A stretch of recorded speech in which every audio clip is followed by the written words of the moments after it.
Ma, nasaan na yung perang inipon ko sa ilalim ng kama ko? Bakit wala na ron? Niligay ko lang yun doon kahapon ng gabi ah. Yung pera ba? Ay, pinambili ko ng kalan. Hirap na hirap kasi ako magluto sa diuling eh. Ma, pera ko yun eh. Sana naman pinaalam niyo muna sa akin na gagastusin niyo. Aba, nagrereklamo ka pa eh, magagamit naman natin ang binili ko. Mabuti sana kung nilustay ko lang kung saan-saan yon. Kalan lang ma ang binili mo. Pero naubos na yung pera. Magkano ba ang kalan na yun? 10,000? Iba na talaga ang tabas ng dila mo ah. Mula nang nagkatrabaho ka sa bayan, parang yumabang ka na ah. Paano yumabang ma? Nakakaganito lang naman ako kasi ginalaw niyo yung pera ko nang walang pasabi sa akin. Nga hindi niyo nga man lang ako tinanong kung ano ang bala ko sa pera na yun eh. Tinanggalan niyo ako ng karapatan sa sarili kong pera. Ayan, pagdating sa amin ng pamilya mo, ang kuripot mo. Pero pagdating sa syota mo, ang galagalante mo. Okay ka lang ba ma? Mayaman yung si Chloe. Siya pa nga gumagastos sa mga date namin eh. Hindi nyo kailangang idamay siya sa usapan natin ha. Ang problema natin ngayon ay yung pera kong ginastos nyo. Pinaghirapan ko yun ma. Ilang buwan ko yung pinagpaguran tapos ganun-ganun nyo lang winaldas. Kalan lang ang binili nyo ma. Pero wala na kagad lahat ng pera. Hindi nyo ba alam na parang pagnanakaw na yung ginawa nyo? Pagnanakaw? Paano pagnanakaw eh, mama mo naman ako? Napakayakin mo naman. Kala mo naman sobrang laki ng kinuwang pera sa'yo. Pamilya mo naman kami ah. Pero bakit ka ganyan? Ang kuripot mo. Ma, hindi ako kuripot. Lahat nga ng sinasahod ko nung nakaraan eh, sa inyo lang napupunta. Nagtatabi lang ako para sa sarili ko tapos pati yun kinuha nyo pa. Wala kayong awa sa akin, ma. Wala kayong pakialam sa akin eh. Palibasa, hindi nyo nakikita yung paghihirap ko. Nandyan lang kayo kapag may pera ako. Pero pag wala akong pera, hindi ko kayo maramdaman eh. Wala kang utang na loob. Karapatan mo na pagsabihan ako ng ganyan. Sa akin ka nang galing dito sa tinapupunan ko. Ako ang dahilan kung ano man ang natatamasa mo ngayon. Kung hindi dahil sa akin, wala kang kinikitang pera. Nanay mo pa rin ako. Anak lang kita. Anak lang? Tama, anak lang. Ganun ka baba ang tingin mo sa akin. Anak lang. Umalis ka na rito. Ayaw kong makita yung mukha mo dito kung wala kang utang na loob sa akin. Oo, aalis ako dito. Huwag ka mag-alala, ma. Wala na kayo makikitang pera sa ilalim ng papag ko. Kasi wala na akong trabaho. Natanggal ako sa trabaho. At yung perang tinatago ko na lang sana ang pag-asa ko para makapag-aral ako sa pasukan. Pero ayos lang. Hahanap na lang ako ulit ng bago kong trabaho. Pasakaling makapag-ipon ako ulit. Natameme ang ginang na si Angge sa mga narinig mula sa panganay na anak. Tila ba isang malaking sampal sa kanya ang lahat ng sinabi nito. Samantala, masama naman ang loob ni Kaloy nang lumabas na siya ng kanilang bakuran. Hindi niya matanggap na ang perang inipon niya para sana sa pagkukolehiyo ay kinuha lang ng kanyang ina nang walang paalam. Isang buwan na lang ay pasukan na ulit. Wala na siyang panahon para makapag-ipon ulit. Kaya naman sa susunod na taon na lang siya ulit magkukolehiyo. Mas uunahin na muna niyang maghanap ng bagong trabaho para makapag-ipon. Nang hapon na yun, ay naisipan niyang tumungo na lang sa kanyang nobya na si Chloe. Pero tinigil niya ang paglalakad nang maalala kung gaano nakarami ang tinulong sa kanya ng babae. Nakakaramdam na siya ng hiya, lalong-lalo na sa pamilya ni Chloe. Kaya naman, hindi na rin siya tumuloy doon. Ang ginawa niya ay pinuntahan na lamang niya ang kanyang kaibigan na si EJ. Zap! Yo! Base sa korte ng yung mga labi at least na mga kilay sa isa't isa. Tila, ikaw ay nasa hindi magandang kalagayan ng iyong damdamin. Naabutan niya si EJ sa bakuran nito na abalang nagbabalat ng mangga. Para kang timang talaga. Bakit ganyan ka magsalita? Wala lang. Cool ba? Oo, cool. Kulang-kulang ka. Ito naman. Ano ba nangyari sa'yo? Hanggang ngayon ba iniisip mo pa rin yung pagsisisante sa atin ni boss sa trabaho? Hindi. Tanggap ko na yun eh. Alam ko rin naman na may mali tayo ron. Hindi na sana natin pinatulan yung customer na masama ang ugali. Ano nga dahilan? Bakit mukha kang problemado dyan? Kasi Sabi ko na nga, Abi. wala pa nga ako sinasabi. Ay, wala pa ba? O, sige, tuloy mo. Yung inipon kong pera, ginastos ni Mama. Kalan lang yung binili pero wala nang natira dun sa pera. Di, nag-away talaga kayo niyan, ano? Nagalit ako eh. Malamang hindi ko kasi alam. Pero kung nagpaalam sila, wala namang problema sa akin eh.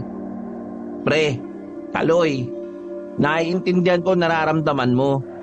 Mali talaga yung ginawa ng mama mo. Pero sa halip na matuon lang yung atensyon mo sa inis, bakit hindi mo na lang ituon yun sa bagong trabaho? Hindi pa nga ako nakakapaghanap eh. Ako meron na. Gusto sana kitang isama eh. Kaso hindi ko alam kung papayag ka. Bakit? Ano bang trabaho yan? Ngumiti ng malapad ang kanyang kaibigan na si EJ. Pagsabi ni EJ kung ano ang trabahong papasukan niya, sumama agad dito si Kaloy.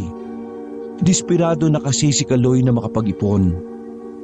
Kahit hindi na lang sa pag-aaral niya, kahit para na lang sa pag-aaral ng kanyang mga kapatid. Kahit gabi na, lumarga pa rin ang dalawa paalis ng kanilang barangay.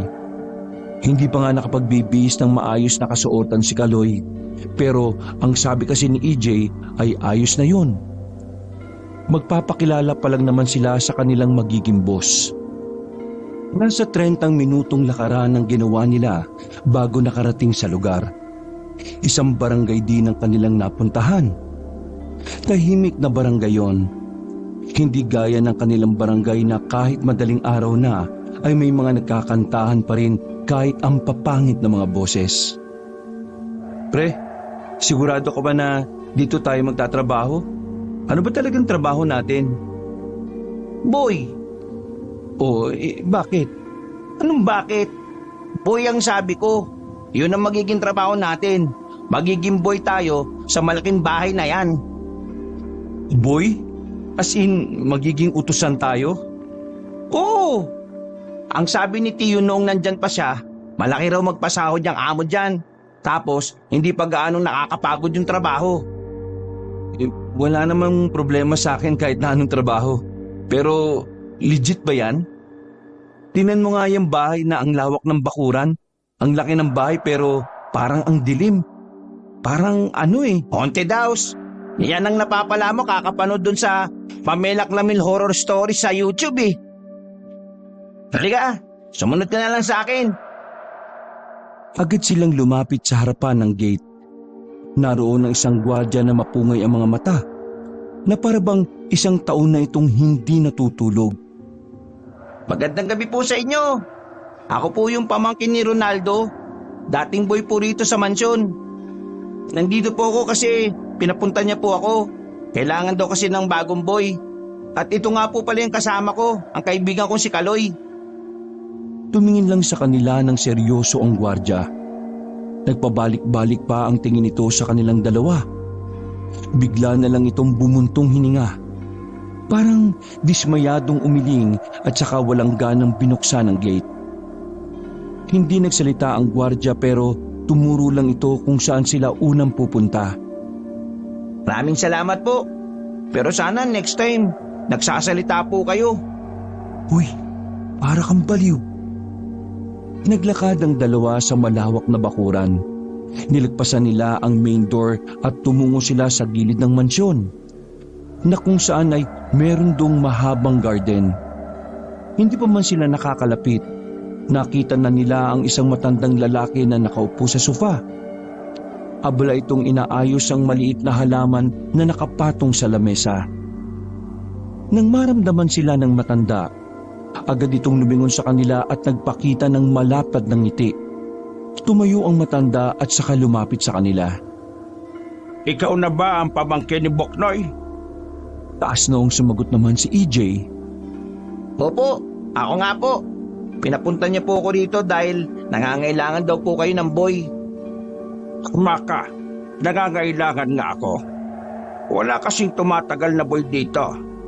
Lahat nababagot kasi wala daw masyadong ginagawa.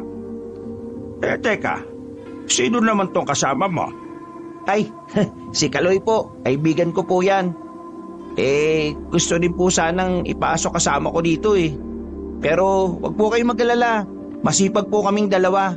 Kapag trabaho trabaho lang talaga. Magandang gabi po sa inyo.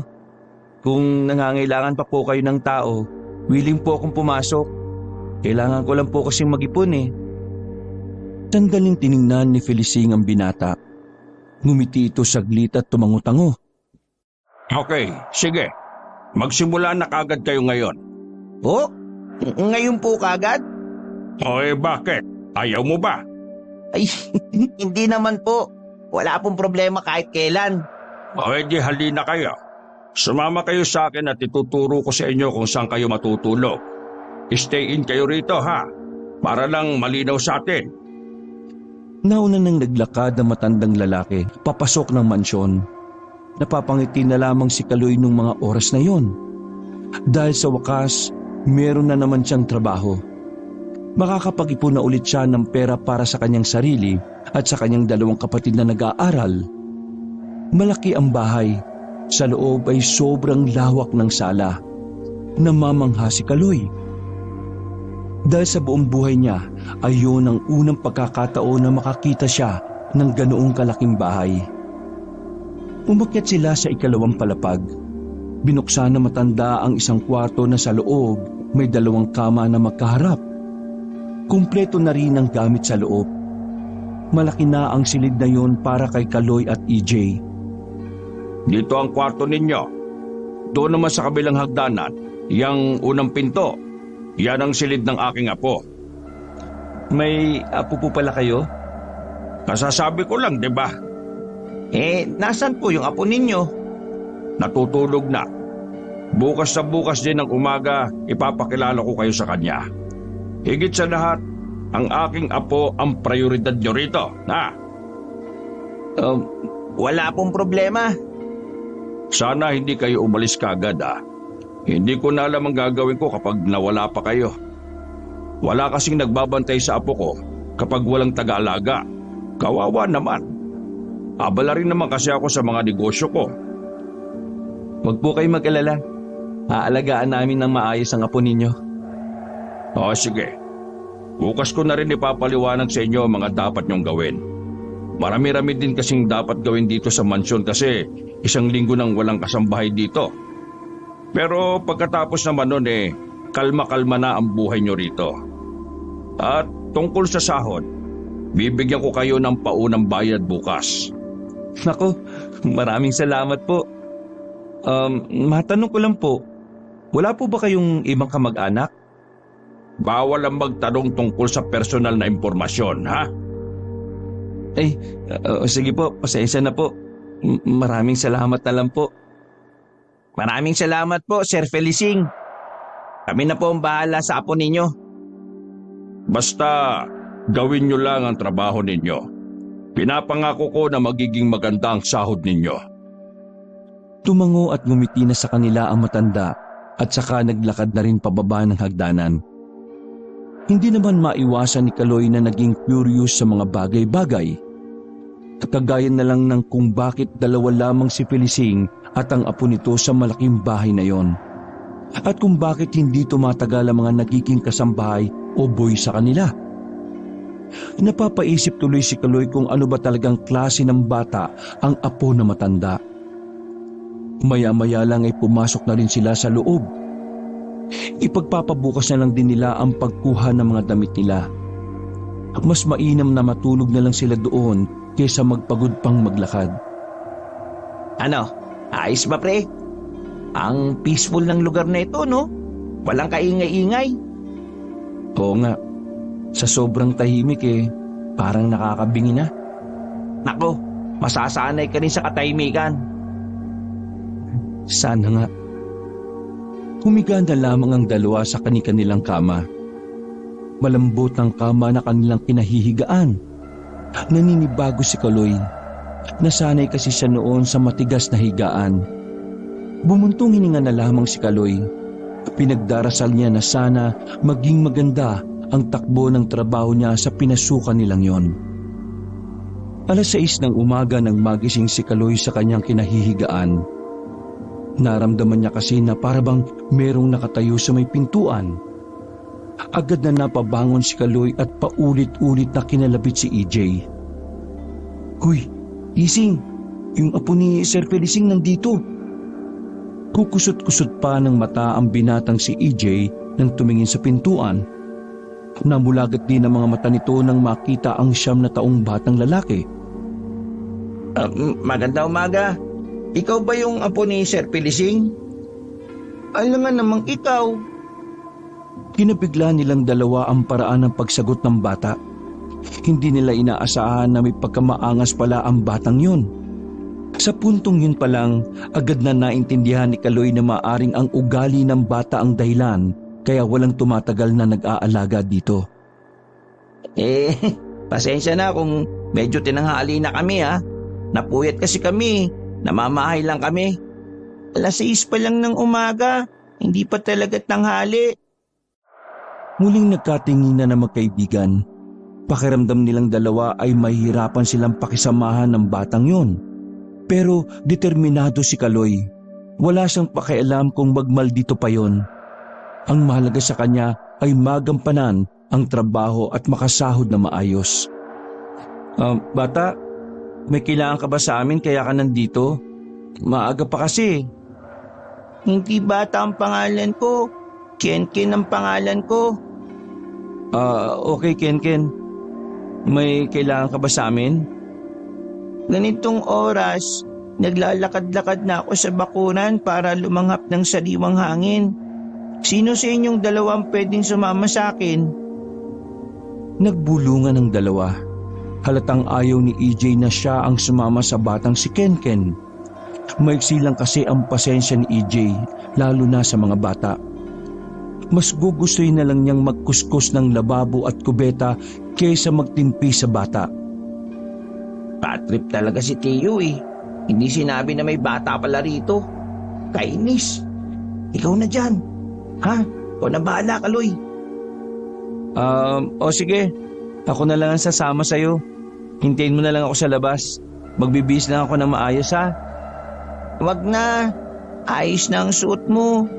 Hindi naman tayo aalis o gagala Bilisan mo na kasi. Atat na yung bata Oo, sige.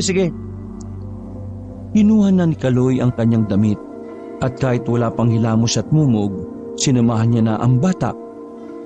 Bago sila bumaba ng hagdanan, napansin ni Kaloy na tila tuwid lang ang tingin ng batang si Ken. Hindi to tumitingin sa iba. Hindi rin ito kumukurap. Tumigil muna si Kaloy at hinawakan ng kamay ni Ken para alalayan. Sabihin mo, hindi ka ba nakakita? Oo, wala akong nakikita. Pero malakas ang pakiramdam ko. Lagi akong may nararamdaman na kakaiba Mga nilalang na hindi pangkaraniwan. Ha? Ano? Dumadalaw sila kung minsan. Hindi ko alam kung bakit. Pero parang ako ang sadya nila Parang nagbabantay sila sa akin. At parang kukunin nila ako sa tamang panahon. Ken, ano bang sinasabi mo? Maintindihan mo rin ako kapag ilang gabi na kayong nanatili sa mansyon na ito. Ang creepy mo Ang bata-bata mo pa pero ganyan ang mga sinasabi mo. Gumagawa ka lang ba ng mga kwento? Mas madaling magsabi ng totoo kaysa mag-imbento ng kwento. Hindi na nakapagsalita si Kaloy. Parang natameme siya sa kung paano siya kausapin ng 9 na taong bata. Sa buong buhay ni Kaloy, si Ken pa lang ang nakasalumuhan niyang bata na ganun. Para bang may matandang katauhan na ang bata sa kung papaano ito magbitaw ng mga salita. Inalalayan na lamang ni Kaloy si Kenken para makababa na sila. Lumabas sila ng mansyon. Naglakad-lakad na lamang sila hanggang sa hindi na nila namamalayan na papalayo na sila sa kanilang pinanggalingan. Nasa gilid lamang sila ng kalsada. Mahigpit lang ang hawak ni Kenken sa damit niya. Ano nga pala ang pangalan mo? Kaloy. Kaloy ang pangalan ko. Kuya Kaloy na lang ang itatawag ko sa'yo ha. Sige. Maganda nga yan eh. Kuya Kaloy, ayaw kong mapahama kayo. Kaya hanggat maaari, umuwi na lang kayo sa inyo. Kenken, hindi kita maintindihan eh. May problema ka ba sa lolo mo? Wala. Pero sa kanila, meron. Ayaw kong sumama sa kanila eh. Kanino? Hindi sumagot ang bata. Natuon na lang ang kanilang atensyon sa nakasalubong nilang matandang babae. Parang takot na takot ito sa batang si Kenken. Lumipat pa nga yun sa kabilang parte ng daan at nagmamadaling maglakad palayo. Sa puntong yun pa lang, naiisip na ni Kaloy na parang may kakaiba sa batang si Kenken. At kung ano yun ang gusto niyang malaman. Ayan, sa wakas, nandito na rin tayo. Tumigil sila sa gilid ng ilog. Sa batuhan na kung saan kusang umupo ang bata sa malaking bato. Bakit ka ba nabulag? Ganyan ka na ba mula nang ipinanganak ka? O may nangyari talaga na nagdulot ng pagkawala ng paningin mo? Ilang segundo muna ang lumipas bago nagsalita ang bata. Humangin ng malakas. Ramdam ni Kaloy ang kakaibang lamig na dulot ng panahon. Dati ako nakakakita, pero mas pinili ni Lolo na alisin ang paningin ko para mailigtas niya ako. Naging interesado si Kaloy sa kwento ng bata. Tumabi ito kay Kenken at gumawa ng paraan para mas palawakin pa nito ang kwento. Ang kaso nga lang, hindi na nagsalita pa si Kenken. Naglakad lang ito ng kaunti at hinawak-hawakan ng tubig. Kung hindi mo pa kayang magkwento, ayos lang. Pero kapag handa ka na, huwag ka magdalawang isip na magsabi sa akin ha? O kaya naman kay Kuya EJ mo. Humarap si Kenken kay Kaloy. Bumuntong hininga si Kenken at saka inalis ang salamin na itim na suot-suot nito. Nabigla si Kaloy nang makita ang mga mata ni Kenken. Sa halip na kulay itim ang nasa gitna ng mga mata nito, kulay asul ang naroon. Teka, bakit ganyan ang mata mo? Sumpa ang mga matang ito eh. Dahil sa oras na makakita ko ng tao. Hindi na naituloy ni Kenken ang sasabihin nang biglang makarinig sila ng mga sigawan sa kabilang parte ng ilog. Agad namang binalik ng bata ang salamin nito. Paglingon ni Kaloy kung ano ang meron doon, nasipat niya na parang may taong nakalutang sa ilog. Bumabara ito sa dalawang malaking bato. Umuwi na tayo. Teka, ano bang meron doon? Gusto mo bang malaman? Bakit? Alam mo ba? Kapag inalam mo kung anong meron doon na magsisimula ang pagiging sangkot mo sa sumpa na meron ako. Ha? Sumpa? Puntahan mo. Hihintay na lang kita dito. O sige, diyan ka lang ha. Hintayin mo ako ha. Babalik agad ako. Naglakad si Kaloy palapit sa mga nagkakagulong tao sa kabilang banta ng ilog. Nang makalapit na siya roon, ay agad siyang nagtanong. Laking gulat niya nang sabihin ng isang ali roon na ang palutang-lutang na bangkay ay kagagawan ng isang aswang. Nagtayuan ng balahibo ni Kaloy. Naniniwala siya sa aswang pero hindi pa siya nakakakita ng ganun. Niwala rin siyang nabalitaan na may ganun sa kanilang lugar. Kaya naman hindi maiwasan ni Kaloy na hindi kilabutan. Lalo na nang itinahaya ng mga tao ang bangkay ng isang lalaki. Bukas ang tiyan nito at wala ng lamang loob.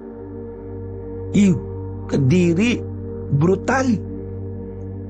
Yun na lamang ang mga salitang nasabi ni Kaloy sa mga pagkakataong yun. Napatingin siya kay Kenken sa di kalayuan. Nakaupo lamang ang bata sa malaking bato habang nakaharap sa ibang direksyon. Ano bang meron sa'yo, bata ka?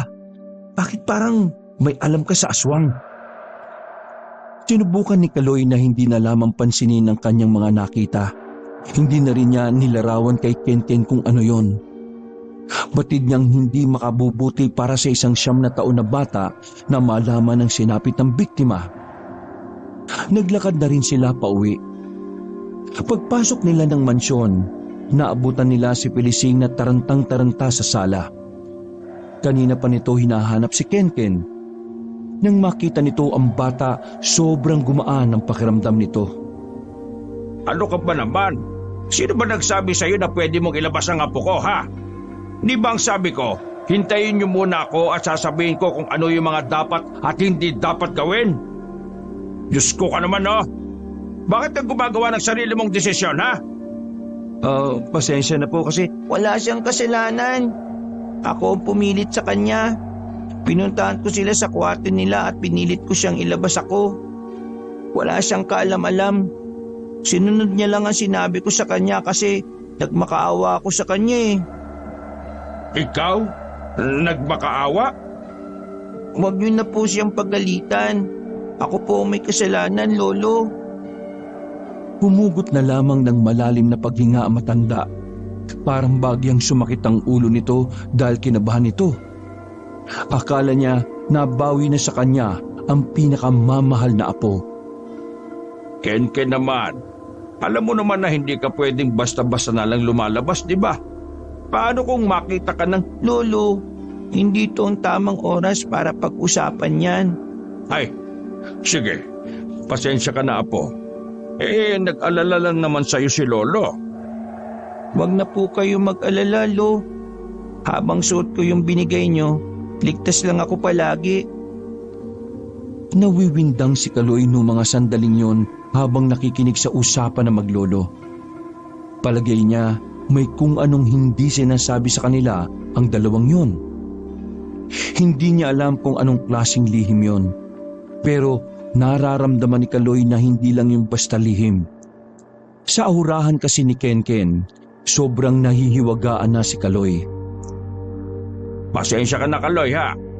O sige na, tawagin mo na si EJ at ibibigay ko na rin sa inyo yung unang sahod nyo.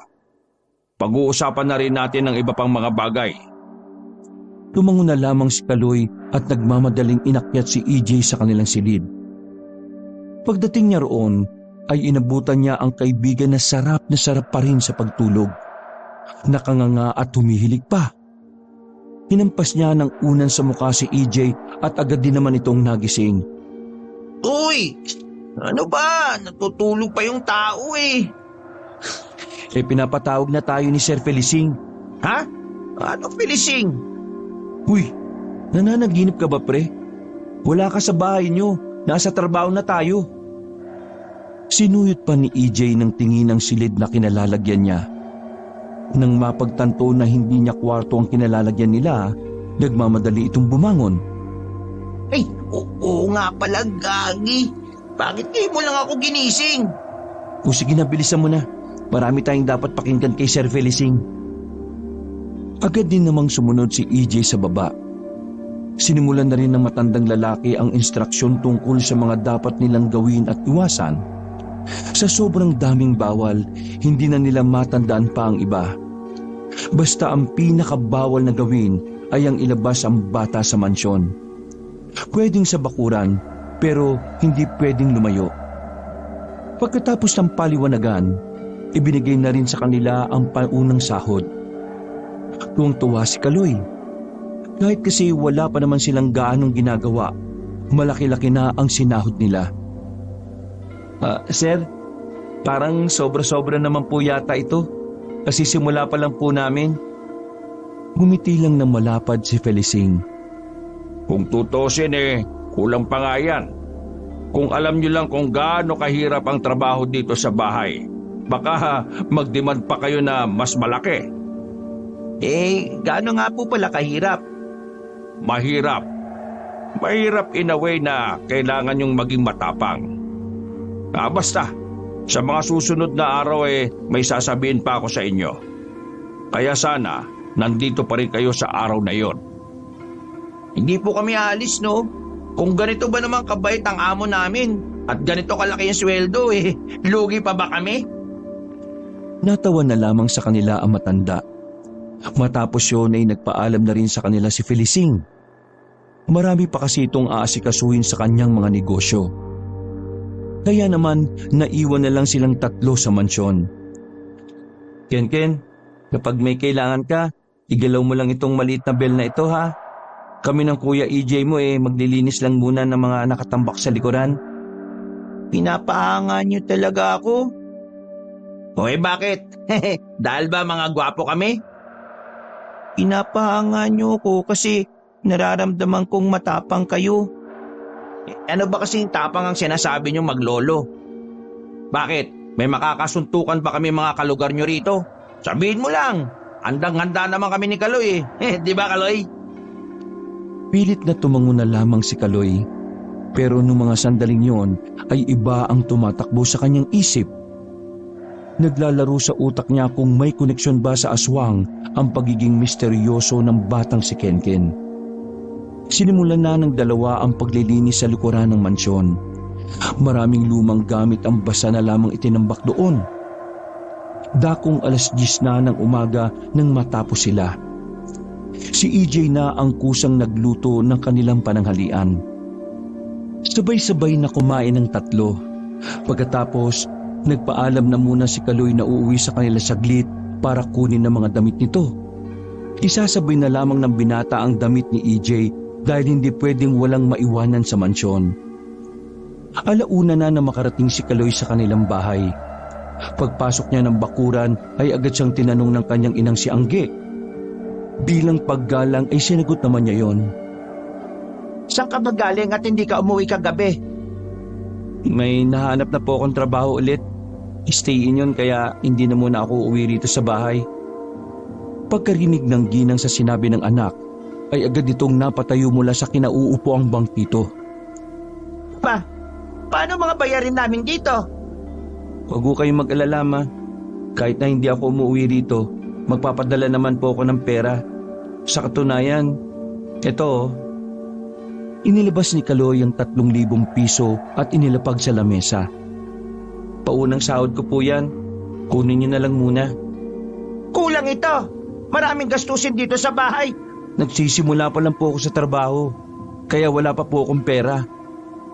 Kayo na muna ang dumiskarte sa kulang. Hindi ako bangko na laging may pera, ma.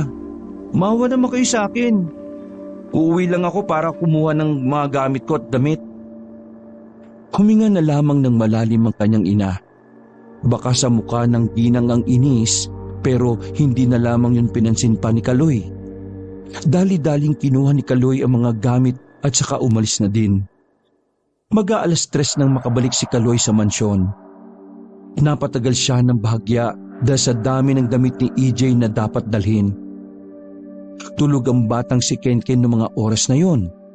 Habang si EJ naman ay katatapos lang linisin ng isang kwarto sa itaas. Nailagay ko na sa kwarto natin yung mga damit mo ha. Ikaw na lang bahala mag-ayos. Uy, sige. Maraming salamat pre ha. Nasa na pala yung bata? Andun, sa kwarto niya, natutulog. Pre, wala ka bang napapansin dito sa mansyon na ito? O bakit? Ano ba napapansin mo? Kanina kasi, habang abala ako sa paglilinis, meron akong naririnig na parang mga nag-uusap. Iba yung lingwahe nila pre. Pero narinig ko na binanggit nila si Kenken. Pero nang hanapin ko naman sila rito sa gilid-gilid ng mansyon, wala namang tao. Sinasabi mo ba na may multo rito? Tangex, hindi multo. May multo bang nag-uusap-usap tapos si Kenken yung topic nila? Feeling ko, tao talaga yung narinig ko. Pero hindi ko lang alam kung bakit bigla silang nawala eh. Hindi na muna nagsalita pa si Kaloy. Bigla na namang sumagi sa kanyang isipan ang mga sinabi ng batang si Kenken. Hindi niya alam kung ano ba talaga ang ibig sabihin ng bata. Pero malakas ang kanyang kutob na kung mas tatagal pa sila roon ng ilang araw, malalaman at malalaman niya rin yun. Uy, tulala ka na naman dyan ha. Narinig mo ba yung sinabi ko? Ah, alam ko na. Nag-away na naman kayo ni Tita Angge, ano? Hindi. Ayos lang naman ako. Medyo inaantok lang. Kung gusto mo, matulog ka na muna sa kwarto. Wala naman ganong gagawin dito kasi ginawa ko na lahat eh. Gumising ka na lang bago gumabi ha, kasi ikaw naman ang magluto. Mas maigi nga siguro na magpahinga na muna ako. Baka masyado lang ako na-stress. Hinapik ni EJ ang balikat ni Kaloy.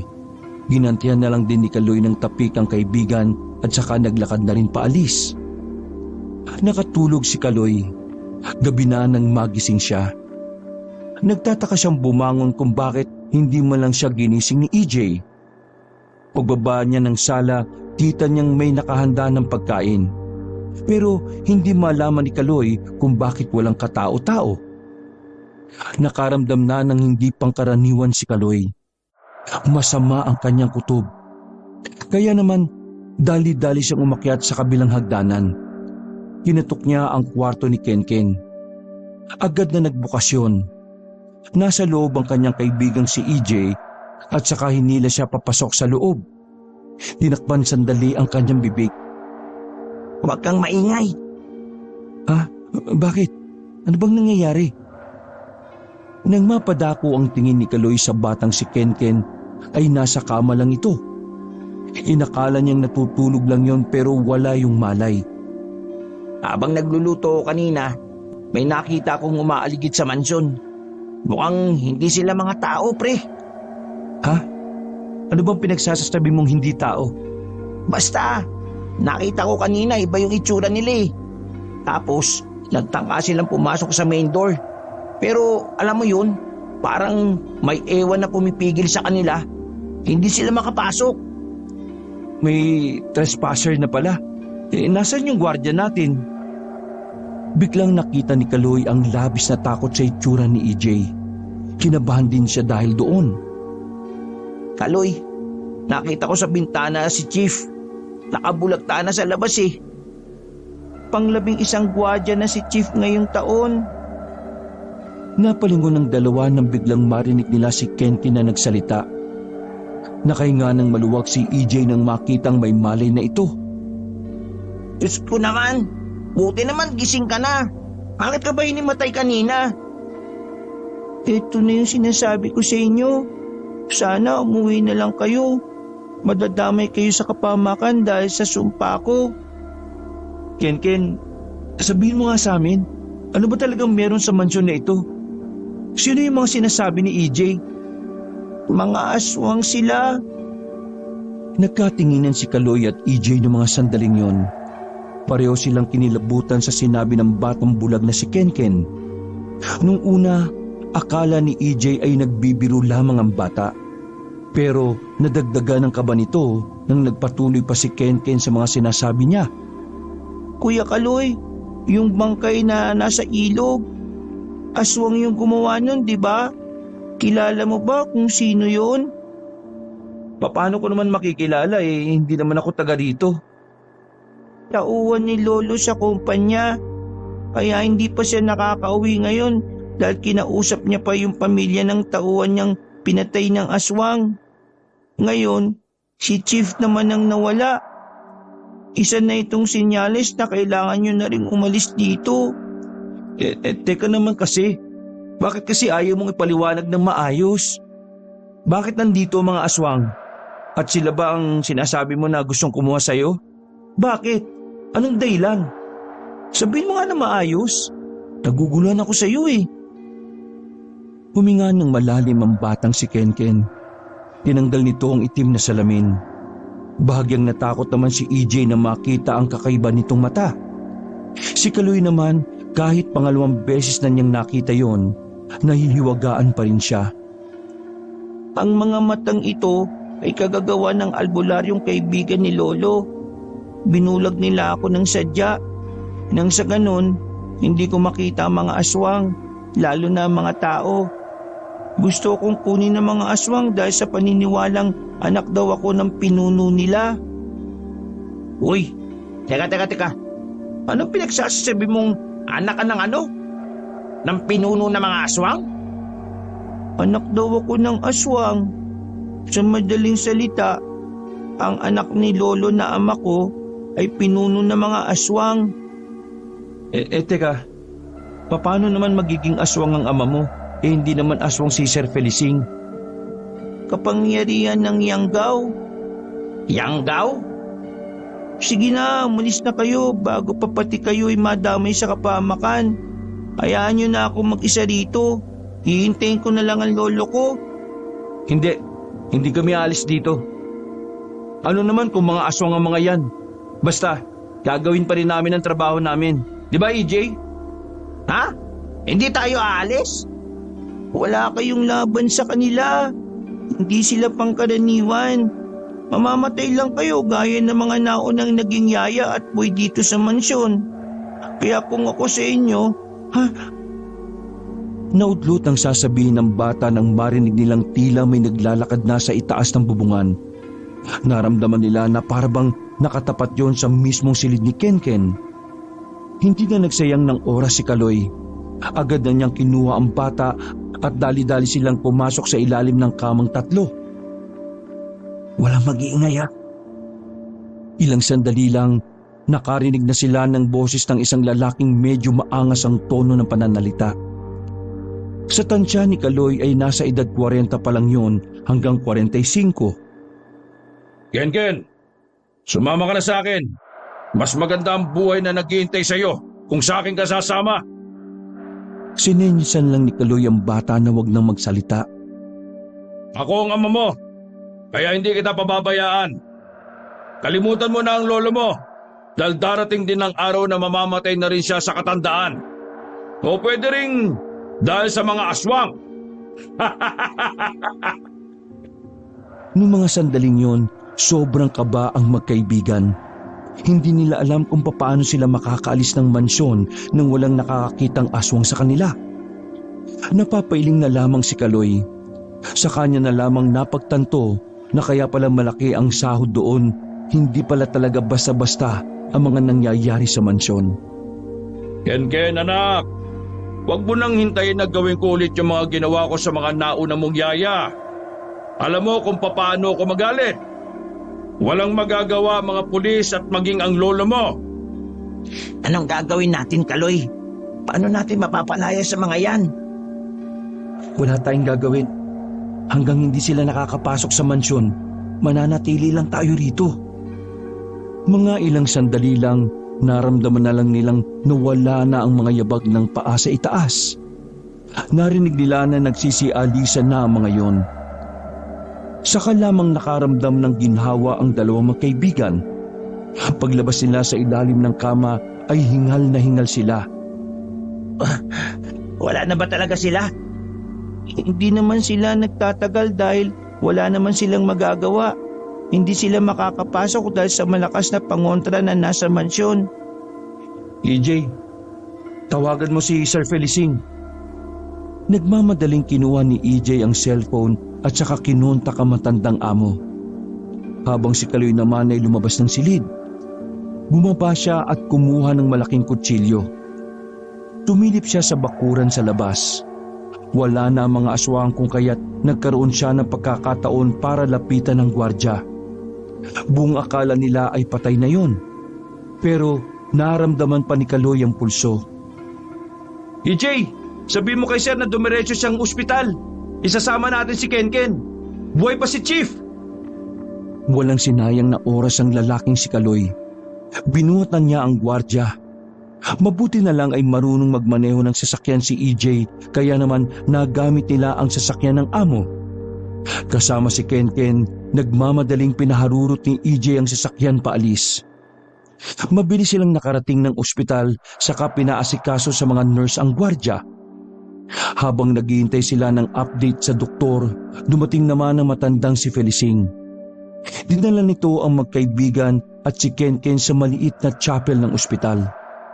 Walang katao-tao roon sa oras na yon, kaya dito na ipinagtapat ni Felicing ang katotohanan. Kaloy, AJ, humihingi ako ng paumanhin sa inyo, ha? Alam kong makasarili kong iisipin ang paglihim na ginawa ko sa inyo. Pero desperado na kasi akong protektahan ang apo ko eh. At kayo lang ang naisip kong makakatulong sa akin. Naintindihan ko po kayo. Pero bakit po ba naging aswang ang ama ni Kenken? Nagalit siya sa akin nung hindi ko siya pamanahan ng mga yaman ko. Alam ko kasing lulustayin lang niya sa sugal ng mga pera ko. Dahil doon, ayun, nagrebelde siya. Pinakulong ko siya nang magbanta siyang papatayin ako. Kinuha ko sa kanya si Kenken dahil ako na lang ang nag-iisang pamilya niya. Wala na ang kanyang ina. Hindi ko inakala noon na makakatakas sa kulungan ng anak kong si Ramil. At sa muli namin pagkikita isa na pala siyang aswang. Ginawa niya yun para mas magkaroon siya ng lakas para gantihan ako at para mabawi si Kenken. Aswang din po ba si Kenken? Tiningnan na matanda si Kenken. Hinaplos ni Felicing ang buhok ng kanyang apo at sandaling ngumiti sa bata. Noong 4 na taon pa lamang siya, doon ko nalaman. Kaya naman nagpatulong ako sa kakilala kong albularyo. May ginawa kaming paraan para hindi mabuhay ang dugo ng aswang sa katawan ni Kenken. Pero hindi yun naging sapat. Dahil sa tuwing may makikitang aswang si Kenken, para siyang nagiging mabangis. Kapag nakakakita naman siya ng tao, sobra siyang natatakam sa karne ng tao. Kaya naisip niyo po na bulagin siya? Dahil yun lang ang natataging paraan para pigilan ang pagiging aswang niya. Kung wala siyang makikita, walang makakapag-udyok sa kanya para maging aswang. Sobrang hirap para sa akin yon. Pero wala akong pagpipilian kung hindi gawin yon kaysa makita siyang maging katulad ng kanyang ama. Nung mga sandaling yon ay walang masabi ang magkaibigan. Hindi nila magawang husgahan ng matanda. Dahil maging sila rin, kung sila ang nasa katayuan ni Felicing, baka yun din ang kanilang gagawin para kay Kenken. Sandaling umalis si Kaloy at Felicing sa chapel. Habang nasa loob si EJ at Kenken, kinausap na matanda ang binatang si Kaloy. Kaloy, hindi ko alam kung hanggang kailan pa ako mabubuhay. Pero kung sakaling mawala ako sa mundo, labis ako nakikiusap sa iyo. Kupkupin mo ang apo ko. Sir Felicing, huwag naman po kayo magsalita ng ganyan. Mabuti na yung nagiging handa tayo sa mga pwedeng mangyari. Makalipas ang ilang sandali, ay nakausap na rin nila ang doktor na umasikaso sa gwardya. Himala na nabuhay pa yon dahil sa dami ng tama sa dibdib. Nakahinga sila ng maluwag nang malaman na magiging maayos na rin ang kalagayan ng gwardya. Nang masiguro na ang lahat ng dapat bayaran at bilhin para sa gwardya, umalis na rin sila ng ospital. Total, may mga tao si Felicing para magbantay roon. Pagpunta nila sa parking lot ng ospital, sinalubong sila ng mga kalalakihan na lahat ay nakaitim. Kinabahan pa si Kaloy at EJ dahil akala nila ay mga aswang din ang mga yon.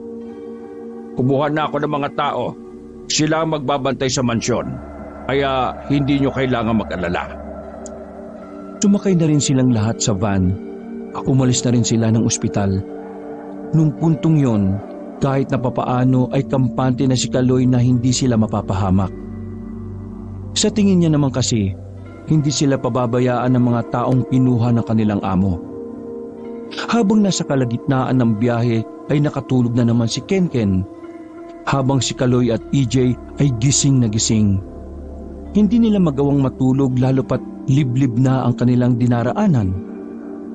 Mga ilang sandali lang, ang tahimik na biyahe ay nagsimula ng mabalutan ng kaba. Bigla na lang kasing nagputukan ng gulong ng kanilang sasakyan. Pagtingin ng mga tao nila, maraming ikinalat na pako sa kalsada. Kinutuban na si Kaloy na baka sinadya lang yun ng mga aswang. Sir Felicing, bumalik na po tayo ng sasakyan. Baka paka na ito ng mga aswang. Maganda kayong lahat sa posibleng pag-atake ng mga aswang. Nang makabalik na sila sa loob ng sasakyan, habang nakaparada sila sa gitna ng kalsada, nakaramdam na sila ng mga kaluskos sa paligid. Nagtitindigan na naman ang mga balahibo ni Kaloy sa mga sandaling yon. Kaloy, mamamatay na ba tayo ngayon? Pakiramdam ko, ang daming aswang na nakapalibot sa paligid natin eh. Huwag kang magsalita ng ganyan. Mga ilang segundo na muna silang nakiramdam sa paligid. Maya-maya lang, bigla na lang silang nakarinig ng putok ng baril. Pagsilip nila sa labas, meron ng aswang ang bigla na lang lumitaw at pilit hinihila ang tauhan ni Felicing. Nang mabaril nila yon, ay sumunod naman ang iba pang mga aswang. Nagkandagulo-gulo na sa mga oras na yon. Sa nakikita nila Kaloy, nahihirapan ang mga bataan ni Felicing, bagay na nagdudulot ng pangamba sa kanilang lahat. Sir, kailangan na nating umalis. Kapag tumagal, baka tuluyan na sila makalapit. AJ, kaya mo bang makapagmaneho? Opo, pero flat po yung gulong natin eh. Mas mabagal pa sa bagong ang magiging takbo natin ito, sir. Wala na tayong choice. Kung may susunod man sa atin, barilin na lang natin. Eto, 2 baril. Tig-isa kayo. Nag-alangan na tanggapin yon ni Kaloy at EJ. Hindi naman kasi sila gumagamit ng ganun. Sa katunayan, mas natatakot si Kaloy kapag gumahawak ng baril. Dahil pakiramdam niya, isa siyang kriminal. Walang nagawa si EJ kundi ang sundin na lamang ang utos ni Felicing. Agad siyang pumwesto sa driver's seat. Pag-start niya pa lang ng van, ramdam na agad ng binata ang kabagalan nila. Kumigewang-gewang din ng van. Kaloy, kapag may bumasag sa salamin, tutulungan mo akong barilin sila, ha? Ha? Opo, sige po. Habang mabagal na umaandar ang van, gaya ng inaasahan ay may mga aswang na rin ang nakasunod sa kanila at ang iba ay tumutungtong pa sa bubungan. Tila pilit na binubutas ang bubong para lang makapasok. Kaya naman hindi na rin nagpatumpik-tumpik pa si Felicing. Pinagbababaril niya ang nasa bubungan. Dahil doon, narinig na lang niyang umaaray ang mga nasa bubungan. Ang kaso nga lang, hindi doon nagtatapos ang lahat. May humarang naman sa kanilang daraanan. Pinagsusuntok ang harapan at sinusubukan ding basagin ang salamin. Hindi na nakatiis si Kaloy sa mga pagkakataong yon. Dali-dali siyang nagtungo sa harap at pinagbababaril ang mga aswang doon. Sa mga sandaling yon ay nakaramdam ng kakaibang pananabik si Kaloy. Doon niya napagtanto na hindi naman pala nakakatakot gumamit ng baril. Lalo na kung gagamitin mo naman ito sa kabutihan. Visit kayo mga aswang kayo. Pre, ayusin mo ha. Baka sa akin tumama yung bala mo. Marunong na akong gumamit ng baril, no? Nawala ang mga aswang na nasa harapan nila. Ang mga natira na lamang ay mga aswang na bumalik naman sa bubong. Muli nilang pinagbababaril ang mga nasa itaas. Nang matamaan ang mga yon, ay tuluyan na silang nilubayan ng mga aswang. Mas mabilis lang sila ng kaunti sa karo ng patay, pero nagtiyaga na lang sila roon. Hanggang sa 1 oras lang ang nakalipas, narating na rin nila ang isang barangay na medyo maliwanag. Kilala ko ang kapitan rito. Tara, pumasok na tayo. Bilis! Bilis! Nagmamadaling bumaba ang tatlo. Karga-karga ni Kaloy ang natutulog na si Kenken nang maglakad na sila. Mabuti na lamang ay nakasalubong nilang nagro-ronda ang kapitan ng barangay na yon. Nakilala ng matandang babae si Felicing. Kaya naman agad naman silang dinala ng kapitana sa barangay hall nito. Sa loob ng opisina, naririnig ni Kaloy na nag-uusap ang 2 matanda. Base sa kanyang obserbasyon, may alam din pala sa aswang ang kapitanang yon. Hindi kayo maaaring magtagal sa barangay ko dahil baka madamay ang mga residente ko rito. Pero, Maring Nunag, wala na kaming mapupuntahan sa mga oras na ito. Kahit na ngayon lang, magpapalipas na muna kami ng gabi rito. Kinaumagahan aalis kagad kami. Bakit naman kasi hindi mo nalang hayaang maging aswang din ng bata? Yun lang ang tanging paraan para matalo niyo ang ama niya. Ayaw ko. Natatakot ako na baka kapag naging aswang siya, magbago na rin siya at matulad sa kanyang ama. O sige, ngayong gabi lang ha. Kinabukasan ng umaga kailangan nyo na kagad makaalis dito. Maraming salamat talaga, Maring Lunag. Isang bakanting silid ang pinagamit sa kanila sa barangay hall. Kahit na papaano, nakahinga rin sila ng maluwag. Tulala naman ang magkaibigan nun. Hindi nila inakala na hahantong ang lahat sa ganon. Pagtatrabaho lang sana ang pinunta nila at yun nga, nalagay pa sa alanganin ang kanilang buhay. Nawiwindang si Kaloy sa mga nangyayari. Tinatanong sa sarili kung makakaligtas pa ba sila sa mga aswang. Muli niyang naisip ang pamilya noong mga sandaling yon. Nakaramdam din siya ng panghihinayang. Kung alam niya lang na magiging ganoon ang kalagayan nila, ginawa na sana niya ang lahat para magkaayos sila ng inang si Angge. Pre, magkano na kaya sasahuri natin ito, no? Tumingin si Kaloy sa maglolong mahimbing na ang tulog sa mga pagkakataong yon. Sa lahat ng pinagdaanan natin, yan talaga yung una mong inisip. Siyempre naman, no? Buhay ang tinaya natin dito Hindi naman pwedeng mauwi lang sa wala ang lahat ng to. Kapag nakauwi ako ng buhay, dapat lang may maiuwi rin akong pera. Isipin mo kung paano natin maliligtas tong batang to. Base sa pagkakaintindi ko, kapag ito nakuha ng ama niya, wala na, finish na. Malalim na paghinga na lang ang ginawa ng dalawa. Nang dalawin ng antok ay nakapagpahinga na rin sila. Kinabukasan, maaga silang naganda para sa kanilang pag-alis.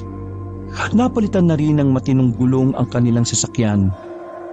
Sa tapat ng barangay, sandaling kinausap ni Felicing ang matandang sinunag. Sa obserbasyon ni Kaloy, tila kakaiba ang pamamaalam ng kanilang amo sa kapitana. Para kasing bagyang naluluha pa ang dalawang matanda. Maya-maya lang ay bumiyahe na rin sila paalis. Pupunta tayo sa safe house ko. Malayo-layo ang biyahe. Baka abutin na tayo ng hapon. Pero ang mahalaga, hindi na nila tayo masusundan. Tumango na lang ang magkaibigan. Kahit na malayo-layo na ang kanilang pupuntahan, hindi pa rin napanatag ang kalooban ni Kaloy. Alam niya na habang nasa loob pa rin sila ng kanilang probinsya, nasa bingit pa rin ng kamatayan ang kanilang mga buhay. Sa haba ng kanilang biyahe ay nakatulog na si Kaloy. Nagising na lamang siya na 3:00 na pala ng hapon. Maya-maya lang ay pumarada na rin ang sasakyan sa gilid ng isang malaking bahay. Nang mag-doorbell si Felicing ay agad na sumalubong sa kanya ang ilang kasambahay na nangangalaga sa bahay na yon. Inalalayan naman ni Kaloy ang batang si Kenken nang pumasok na sila sa loob. Maganda ang bahay, pero di hamak na mas maliit yon kumpara sa isang mansyon ng kanilang boss. Umupo sila sa sofa at agad namang kumilos sa mga kasambahay para paghandaan sila ng pagkain. Sa hindi malamang dahilan, biglang kinabahan si Kaloy nang magtama ang tingin niya at ang tingin ng isang matandang kasambahay. Sir Felicing, sigurado po ba kayo na safe tayo dito sa safe house nyo? Huwag kayo mag-alala. Hindi naman ito alam ng ama ni Kenken. Kaya nga safe house Ibig sabihin, safe tayo dito sa house. Pero mabangis ang pang-amoy ng tatay ko. Kahit nasaan tayo, naaamoy niya tayo, Lolo. Apo, huwag kang maging negatibo. Ipagdasal na lang natin na sana hindi na nila tayo matunton dito. Ipagdasal? Pakikinggan ba ako ng Diyos kahit na aswang ako? Aswang na kampo ng kadiliman? Hindi naman lahat ng aswang ay katulad ng ama mo. Kagaya mo, naiiba ka. Dahil kahit na aswang ka, ang puso mo ay para pa rin puso ng tao. Niyakap na matanda ang apo nito. Pero si Kaloy, hindi pa rin niya maiwasang hindi mabahala. Hindi siya komportable sa bahay na yon. Pakiramdam niya, hindi sila dapat magtiwala sa mga kasambahay na naroroon. Makalipas lang ang ilang oras ay sabay-sabay na rin silang nagmeryenda. Pagkatapos ay naglakad-lakad na lang muna si Kaloy sa paligid. Nang sa ganon ay makapagmasid-masid siya sa mga taong kasama nila.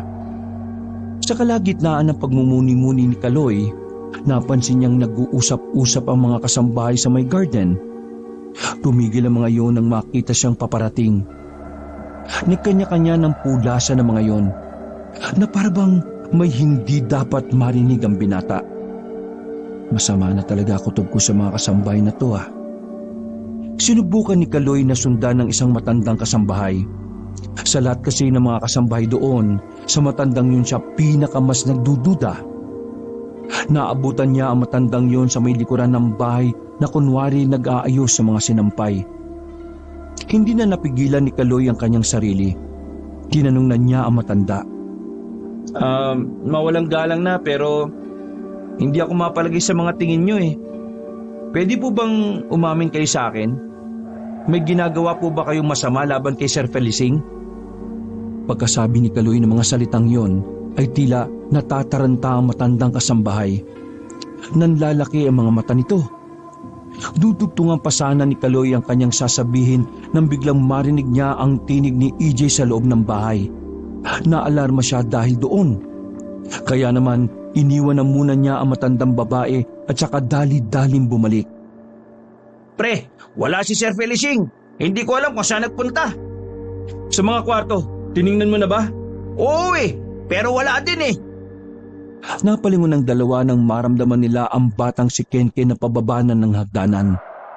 Agad naman nilapitan ni Kaloy ang bata para alalayan ito. Oh, hindi ka dapat lumalabas na mag-isa, Kenken. Alam mo naman na hindi ka nakakakita eh. Alam ko kung saan maaaring pumunta si Lolo. Eh buti naman alam mo. Saan ba? Nandito lang siya sa bahay. Nandito? Ano to? Joke time ba ito? May nakikita ka bang lolo mo rito? Di ba wala naman? Paano ko makikita? Wala nga akong paningin, bulag ako. Ang ibig kong sabihin, nandito lang si Lolo sa bahay. Sa lahat ng bahay na pagmamay-ari ni Lolo, meron siyang basement. Hanapin niyo ang basement ng bahay na ito at siguradong naroon siya. Tama si Kenken. Tara pre, magsimula na tayo maghanap. Dali-daling inisa-isa ng dalawang binata ang bawat kwarto. Pero sa kasamaang palad, wala silang makitang sikretong pinto sa mga silid na yun. Hinalughog na rin nila ang kusina pati na rin ang banyo. Pero wala talaga. Nawawalan na sila ng pag-asa. Iniisip na nga ni EJ na pinagtitiripan lang sila ni Kenken. Hoy Kenken, niloloko mo yata kami. Wala naman kaming makitang pinto na papuntang basement eh. Hindi ako pwede magkamali. Narinig ko dati si Lolo. Sinabi niya na lahat ng ipapagawa niyang bahay ay mayroong basement. Eh wala nga eh. Hindi kaya di naman niya ito bahay? Natigil ang kanilang pag-uusap nang biglang marinig nila ang sigaw ng matandang si Felicing. Base sa kanilang naririnig ay tila nanggagaling sa ilalim ng bahay ang boses ng kanilang amo. Natatarantan nilang hinanap kung saan nagmumula ang tinig na yon. Hanggang sa makarating na sila sa ilalim ng hagdanan. Doon nila nakita ang isang pintuan sa unang tingin. Hindi talaga mapapansin na pintuan yon dahil kakulay na kakulay ng pader. Nang buksan nila ang pintuan, bumungad sa kanila ang kaawa-awang si Felicing. Gumagapang nito at duguan ang ilang parte ng katawan. Ganun na rin ang ulo nito. Sir Felicing! Kaloy, kunin mo ito. Buong lakas na hinagis ni Felicing ang isang itak. Nasalo naman agad yun ni Kaloy. Tumakas na kayo. Nasa ibaba ang anak kong si Ramil. Bilisan nyo na. Itakas nyo na si Kenken. Pero sir, Punyebas, wala ng pero-pero. Ngumiti ang matanda sa kanila. Tumango ito na parabang sinasabi na tanggap na nito ang kanyang sasapitin. Kaloy, EJ, maraming salamat sa inyong dalawa. Kayo na ang bahala sa apo ko. Bumalik kayo doon sa mansyon. Doon sa kwarto ko. Sa ilalim ng kama, naroroon ang aking mga pera. Yun ang gamitin nyo sa pagpapalaki kay Kenken. Kahit nalabag sa kalooban nilang iwan na matanda, wala na silang magagawa dahil pare-pareho silang mamamatay kung hindi sila makikinig. Palabas na sila ng main door nang biglang humarang ang mga kasambahay. Dudumugin na sana sila ng mga ito pero natakot ang mga yon nang ipakita nila ang kanilang baril. Sinasabi ko na nga be, hindi kayo dapat pagkatiwalaan ng mga siraulo kayo. Nagpaputok ng baril si Kaloy sa ibaba. Parang mga palakang nagtatatalo ng mga yon at saka dali-daling tumakbo paalis. Sinamantala na nila yon para makalabas agad ng bakuran. Ang kaso nga lang, pagdating nila sa sasakyan ay flat na ang mga gulong nito. Kung pipilitin pa nilang patakbuhin yon ay maaabutan lang din sila ng aswang. Kaya naman agad-agad na tumakbo ang tatlo. Bit-bit ni Kaloy si Kenken na nung mga sandaling yon nagguguluhan na rin sa mga nangyayari. Walang alam na direksyon ng dalawang binata. Hindi kabisado ang lugar dahil hindi naman sila taga roon. Basta't hinayaan na lamang nila kung saan sila dadalhin ng kanilang mga paa. Nang makakuha ng pagkakataon para makapagpahinga, pumasok muna sila sa masukal na daan para makapagpahinga. Nagtago sila sa mga matataas na halamanan. Kuya Kaloy, wala na ba ang lolo ko? Hindi makapagsalita si Kaloy sa tanong na iyon ng batang si Kenken. Hirap siyang sabihin dito ang pangyayari nang hindi ito masasaktan. Kaya naman si EJ na lamang ang nagkusang sabihin at ipinaliwanag kay Kenken kung bakit naiwan ang kanyang lolo. Kenken, kinailangan nating umalis para hindi ka makuha ng papa mo. Utos yun sa amin ng lolo mo eh. Kung ano man ang nangyari sa lolo mo, isipin na lang natin na hindi na sayang ang ginawa niyang sakripisyo sa'yo. At para hindi yun mas lalo masayang, kailangan mong makaligtas hanggang sa tuluyan na nating matakasan ng papa mo. Tanggap ko naman ang nangyari kay lolo eh. Pangako, hindi ko sasayangin ang ginawa niya para sa akin. Kaya kailangan kong matalo ang papa ko. Kenken, hindi pangkaraniwan ng papa mo. Isa pa, bata ka pa lang. Baka mapahamak ka lang kung kakalabanin natin siya. Mas mayiging tumakas na lang tayo at pumunta sa lugar na hindi ka na niya kaya pang sundan. Hindi natin pwedeng takasan si papa eh. Dahil habang nabubuhay siya, hindi siya titigil. Gagawa at gagawa siya ng paraan para hanapin ako. Ang tanging paraan para matigil na ang lahat ng ito ay paslangin siya. At ako lang ang makakagawa nun. Anong ibig mo sabihin? Kailangan ko siyang tapatan sa kung ano man siya. Ay nako, tumigil ka. Hindi pwede no. Kabata-bata mo pa. Kakalabanin mo ang tatay mo na ubod ng kasamaan. Bukod sa bata ka pa ng kulang sa karanasan, hindi ka rin naman nakakakita. Paano mo tatapatan yung malakas na meron pang matang matino? Hindi na sumagot pa ang batang si Kenken. Nanahimik na lang ito at parang may iniisip na kung ano. Noong mga sandaling yun, tahimik lang din na pinag-iisipan ni Kaloy ang gusto ng bata. Naalala niya ang sinabi ng kapitana kay Felicing. Naniniwala si Kaloy na totoo ang sinabi ng kapitana, na tanging si Kenken lang ang makakatalo sa ama nito. Makalipas lang ang ilang sandali, umalis na rin sila sa lugar na yon. Hindi pa rin sila makampante dahil habang nasa labas sila, malaki pa rin ang tsansa na hindi sila ligtas. Pre, may bahay. Tara, tapitan natin at nang makahingi tayo ng tulong. Teka, sandali. Safe ba ang mga taong nandyan? Hindi ko rin alam. Pero wala na tayong choice, pre. Kenken, wala ka bang nararamdaman na panganib? Kahit saan naman tayo pumunta, nakakaramdam ako ng panganib, Kuya Kaloy.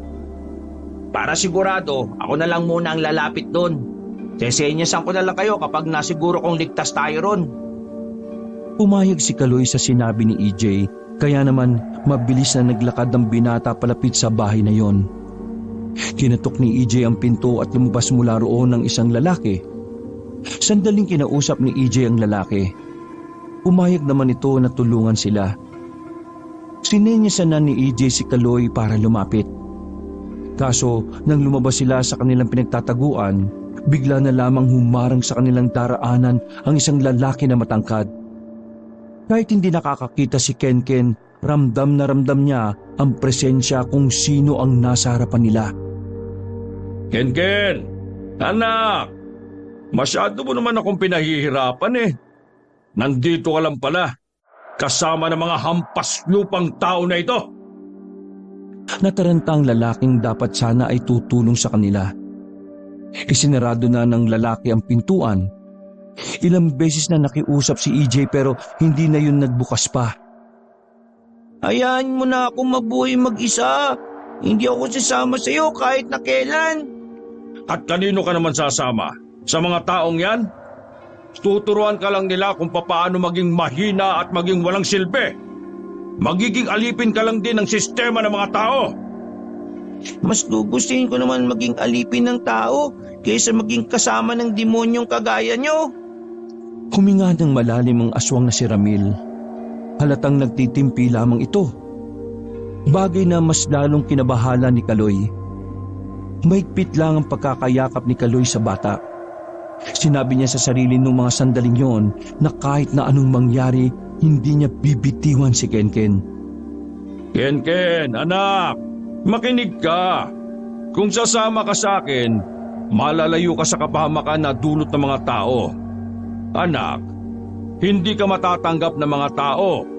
Hindi ka matatanggap ng lipunan kapag nalaman nilang isa kang aswang. Naintindihan mo ba ako? Wala akong pakialam kung sino ang tatanggap sa akin. Mas gugustuhin ko pang mamatay sa kamay ng mga tao kaysa pakinabangan niyo ako at gamitin sa kasamaan. Kenken, huwag mong inuubos ang pasensya ko, ha? Kilala mo ako kung paano ko magalit. Nakakalimutan mo na ba lahat ng nakialam? Lahat sila? Pinatay mo at hindi ko kakalimutan yon kahit kailan. Papa, itigil mo na ito. Hindi ako sasama sa iyo kahit na ano pang gawin mo. Kung hindi ka madadala sa pakiusapan, mapipilitan akong isama ka sa paraan na alam ko. Hindi ako papayag na kunin mo si Kenken. Hoy! Manahimik ka! Hindi ka kasali rito, ha? Kung ako sa'yo, ibigay mo sa akin ang anak ko kung ayaw mong mamatay. Pasensya na po kayo, pero hindi na po ako takot mamatay. Nangako ko kay Sir Felicing na kahit na anong mangyari, hindi namin ibibigay sa iyo. Ginagalit mo ba talaga ako? Hindi na nakapagpigil pa ang ama ni Kenken. Maras itong lumapit kay Kaloy. Pero agad naman binitiwan ni Kaloy ang bata. Dahil matigas ang ulo mo, kailangan kong paslangin ang isang ito. Sinakal ni Ramil ang binatang si Kaloy. Iniangat ito sa ere ng walang kahirap-hirap. Namumula na ang mukha ni Kaloy ng mga sandaling yon. Mabuti na lamang ay binaril ni EJ ang aswang sa likuran. Dahil sa ginawa nito ay nabitiwan ng aswang si Kaloy. Kaso nga lang, natuon naman kay EJ ang atensyon ni Ramil. Galit na galit itong lumapit sa binata. Ilang beses ding pinapatukan ni EJ ang aswang. Pero kahit tinatamaan nito ay parang wala lang namang nangyayari. Isa ka pa! Sinuntok ng aswang si EJ sa muka. Parang papel itong tumilapon sa gilid. Hindi pa nakontento ang ama ni Kenken, pinagsisisipa pa si EJ sa katawan. Si Kaloy naman ay agad na binunot na ang itak. Dali-dali siyang tumakbo palapit sa aswang. Pero sa kasamaang palad, hinawi lang siya ng malakas ni Ramil. Tumalsik si Kaloy at saka tumayo pa sa bakuran. Samantala, habang nakadapa sa lupa, sinuyod ni Kaloy ang paligid. Nagtataka siya kung bakit hindi na niya makita pa si Kenken. Nilapitan siyang muli ng aswang. Kita niyang humaba pang lalo ang mga kuko nito. Kinabahan na si Kaloy.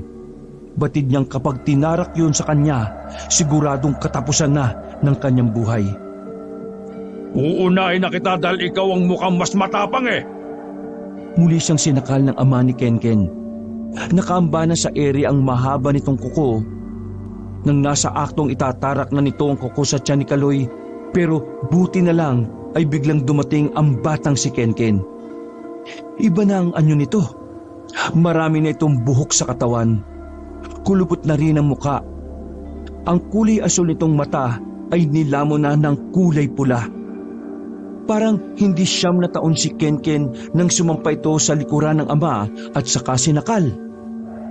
Nang mapitiwan ito si Kaloy, agad ding kumalas ang binata. Kenken! Bakit ka naging aswang? Aswang naman talaga ako eh. Ang pagkakaiba lang namin, hindi ako kumakain ng tao. Papa, tayo magalap. Huwag mong itama yung mga taong walang kalaban-laban. Alam mong mahal na mahal kita. Pero minsan naiisip ko rin, dapat tinuturuan ka rin ng leksyon. Walang ano-ano ay lumundag si Ramil sa harapan ng bata.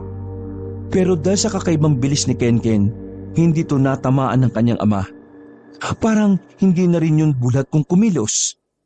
Pumunta sa likuran ng bata. Paglingon ni Ramil, hindi na niya namalaya na humagod na pala ang mahahabang kuko ng bata. Dahil sa ginawa ni Kenken, bumagal na ang pagkilos ng kanyang ama. Wala kang utang na loob. Matapos kitong buhayin, tatay mo pa rin ako, kaya dapat... Di na pinatapos ni Kenken ang pagsasalita ng kanyang ama. Muli niya itong kinalmot sa hita para mapaluhod ang isa nitong tuhod. Sinundan pa ni Kenken ng mahaba at malalim na kalmot sa likuran nito. Wala akong utang na loob sa'yo, Papa. May pagpipilian ka kung mag-aanak ka o hindi. Pero nag-anak ka pa rin eh. Ginusto mo magkaanak. Pero tinanong mo ba ako kung gusto kong maging anak mo? Na maging tatay kita? Kahit pa! Papa, dito magtatapos ang kasamaan mo. Para ito sa lahat ng inosenteng buhay na dinamay mo. Hoy, teka, sandali! Agad na dinampot ni Kenken ng itak na mula pa sa kanyang lolo.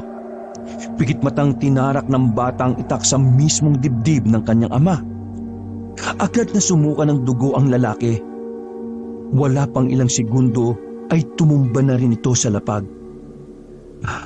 Kenken, ayos ka lang ba? Agad na tumayo si Kaloy para lapitan ng bata. Biglang nawala ng malay si Kenken. Buti na lang ay agad niya itong nasalo. Nang matalo na ang aswang na si Ramil, bumalik na rin sila sa mansyon. Himalang hindi rin nagpakita ang iba pang aswang sa kanila. Sa isip-isip ni Kaloy, marahil ang mga aswang na yon ay nakadepende lang talaga sa kanilang pinuno. Ganun pa man, ang mahalaga na lamang kay Kaloy at EJ ay ang kaligtasan ng bata. Isang buwan matapos ang mga pangyayari, tuluyan ang naging opisyal na si Kaloy at EJ ang naging guardian ni Kenken. Lahat ng yaman ni Felicing ay ipinangalan sa magkaibigan. Samantala, nang malaman naman ng nanay ni Kaloy ang kanyang biglang pagyaman, bigla siya nitong itinuring na anak. Wala namang magawa si Kaloy kundi tanggapin na lang ulit ang kanyang inay. Sa Maynila na sila nanirahan at nagsimula na ng panibagong buhay. Kahit na aswang si Kenken, namuhay pa rin ito na gaya ng pamumuhay nila Kaloy at EJ. Hindi man nakakita pero sila Kaloy ang nagsilbi nitong mga mata. Sila rin ang tumayong mga magulang hanggang sa mga sumunod na taon. Masaya si Kaloy. Hindi dahil sa kayamanan na minana nila kay Felicing, kundi dahil sa bagong pamilya na meron siya. Na kahit kailan, hinding-hindi niya hahayaang mawala. Wakas.